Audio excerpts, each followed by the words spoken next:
Talvez você já tenha ouvido falar de Nicolau Flamel, um alquimista medieval mencionado em diversas obras de ficção, como Harry Potter ou Código da Vinci, e claro, em diversos textos históricos escritos de fato por alquimistas. Mas o que é ficção e o que é história a respeito dessa figura fascinante? Meu nome é Henrique Caldeira, eu sou historiador, e é sobre isso que nós vamos falar nesse vídeo. Em 1612, um misterioso livro foi publicado na França intitulado O Livro das Figuras Hieroglíficas.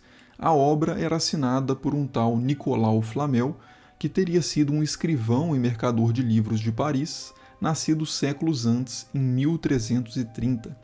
Na introdução, o próprio Flamel, supostamente, explica que o livro das figuras hieroglíficas não era propriamente de sua autoria, mas sim uma edição decodificada de um manuscrito muito antigo que havia chegado às suas mãos anos antes.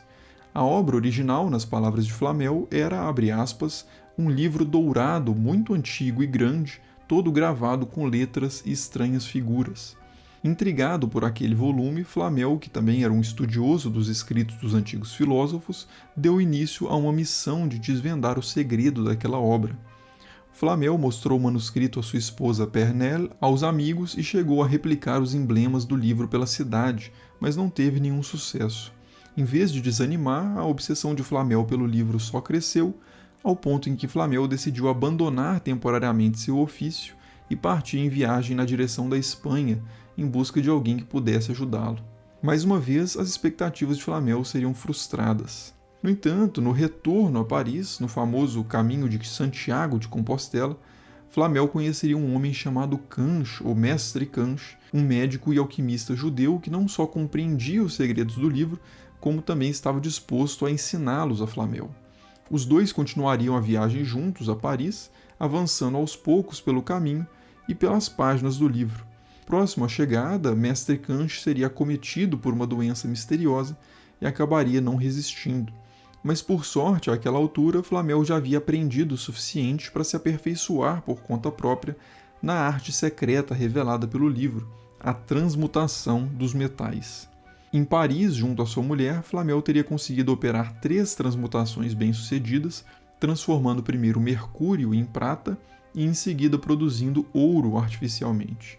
A partir daí, Flamel e sua esposa Pernelle teriam se tornado extremamente ricos e com suas riquezas construiriam 3 capelas, reparariam 7 igrejas e construiriam 14 hospitais nos arredores de Paris. As histórias em torno do casal se multiplicariam pelos séculos, a ponto de, no século XVIII, alguns textos afirmarem que Nicolau e Pernelle ainda estariam vivos, morando em algum lugar da Índia.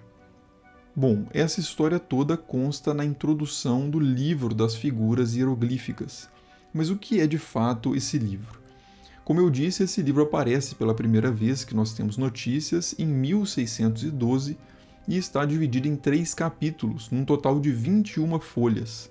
Cada capítulo começa com uma ilustração, todas elas envolvendo serpentes. A primeira traz 2 serpentes em torno de um cajado, a segunda uma serpente fixada em uma cruz e a terceira uma paisagem repleta de poços, dos quais saem também diversas serpentes. E esses são apenas alguns dos vários emblemas reproduzidos ao longo do livro. O conteúdo, na sua totalidade, de emblemas e texto, seria um itinerário para a produção da Lapis Philosophorum, ou Pedra dos Filósofos ou Pedra Filosofal, que era um antigo termo alquímico para o agente capaz de realizar transmutações, especialmente, mas não necessariamente, de metais, como o famoso exemplo transformar chumbo em ouro. Além disso, ou juntamente a isso, o livro também traz um forte teor moral e teológico associado ao processo de fabricação da pedra.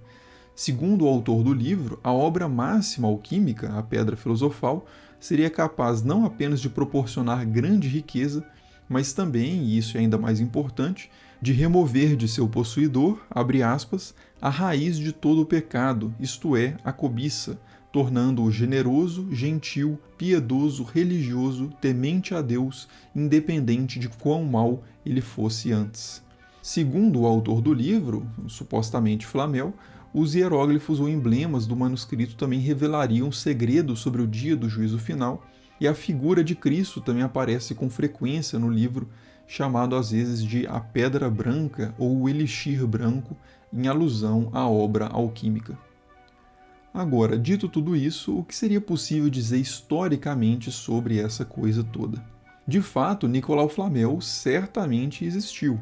A lápide dele se encontra hoje no Museu Cluny, em Paris, e a casa dele pode ser visitada até hoje e é um restaurante nos dias atuais. Há também uma rua com seu nome em Paris e também o de sua esposa, Pernelle. Também se sabe que Flamel foi de fato um escrivão e mercador de livros nascido por volta de 1330, no século XIV. Ele e Pernelle, que era 2 vezes viúva e havia trazido as riquezas de casamentos anteriores para o seu casamento com Flamel, eram de fato muito ricos e conhecidos por suas obras de caridade. Mas o solo mais firme e histórico acaba basicamente por aí. A data de sua morte, apesar dos que diziam que Flamel ainda estaria vivo na Índia, parece ser algo por volta de 1418, quase 200 anos antes da primeira edição que nós temos do famoso Livro das Figuras Hieroglíficas, que de novo é de 1612, pelo menos na versão mais antiga que sobrevive até hoje. Toda a história que eu contei no início do vídeo aparece dessa data em diante, não antes. É verdade que um texto do século XV já explicava a riqueza de Flamel, atribuindo-a a conhecimentos alquímicos, e um texto do século XVI também atribuía um poema alquímico a Flamel. Mas são apenas esses 2 textos. A fama internacional de Flamel como um grande alquimista vai se estabelecer de fato a partir do século XVII, e aí, também no século XVIII, uma multidão de textos inéditos atribuídos a Flamel vão começar a aparecer em francês, em inglês e em alemão. Então é razoável lançar, no mínimo, uma suspeita significativa sobre a autenticidade desses textos, inclusive do próprio Livro das Figuras Hieroglíficas, que, conforme argumenta a historiadora Laurinda Dixon, parece muito mais com um texto alquímico pós-renascentista do que propriamente tardo-medieval. De qualquer forma, é uma história extremamente interessante que diz muita coisa sobre a história da alquimia. Esse fascínio com o conhecimento antigo e o mistério, a presença do personagem sábio judeu também é um tema recorrente, o tema do aprendiz viajante, a própria pseudepigrafia, ou seja, falsas atribuições de autoria, também é algo marcante na literatura alquímica, e também as múltiplas camadas de lendas sobre lendas, que aliás é o título de um artigo que serviu de base para esse vídeo, que vão se acumulando ao longo da história da alquimia.